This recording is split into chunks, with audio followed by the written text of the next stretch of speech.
আসসালামু আলাইকুম।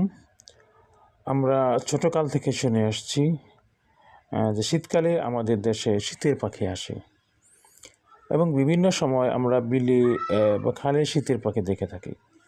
কিন্তু আজকে এই যে দল ভেদে শীতের পাখি আসা বা শীতের পাখি দেখা এমন উপলক্ষটা খুব বেশি হয়ে ওঠে না। আজকে ড্রোনের ক্যামেরায় সকালে যেটা দেখলাম সেটি আসলেই অভূতপূর্ব, চমৎকার। আজকে অনেকদিন পর, বিশেষ করে ১ সপ্তাহ পর আজকে রোদ উঠলো। এই রোদে আকাশের দিকে চেয়ে দেখি মনে হচ্ছিল যে অসংখ্য পাখি। তো ড্রোন উঠালাম, চমৎকার এই পাখির দৃশ্যগুলি ধরা পড়লো আজকে এই ড্রোনে। চমৎকার। আর সত্যি এই দৃশ্যগুলি এভাবে দেখা হয়নি। শীতের পাখি দেখা হয়েছে, কিন্তু এরকম চমৎকারভাবে করে ক্যামেরাবন্দি করা আসলে কিন্তু আগে সম্ভব হয়নি।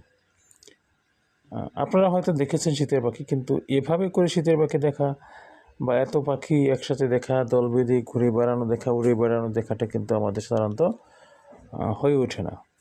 তো আজকে সুযোগ হলো, তাই এই ভিডিওটি শেয়ার করলাম। আমাদের আশেপাশে এরকম অনেক দৃশ্য বা অনেক কিছু সংঘটিত হয়, যেটি আমরা সাধারণত খালি চোখে আমরা সবসময় দেখা হয়ে ওঠে না।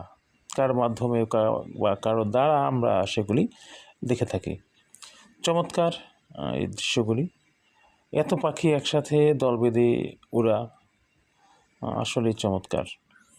তো এখন যেহেতু বিলে প্রচুর মাছ বা শামুক পাওয়া যায়, মানে ধান ক্ষেত রোপণের আগ মুহূর্তে এই সময় সাধারণত এই পাখিগুলি এদিকে এসে থাকে।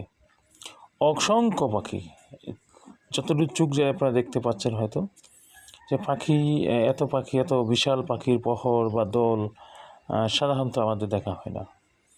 চমৎকারভাবে উড়ে বেড়াচ্ছে ডানা মেলে, চমৎকার দৃশ্য।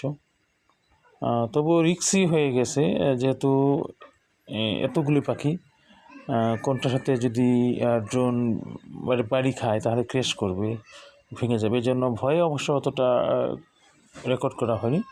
তো যতটুকু পেরেছি আলহামদুলিল্লাহ, নতুনভাবে দেখলাম, নতুন কিছু দেখলাম। ধন্যবাদ। আসসালামু আলাইকুম।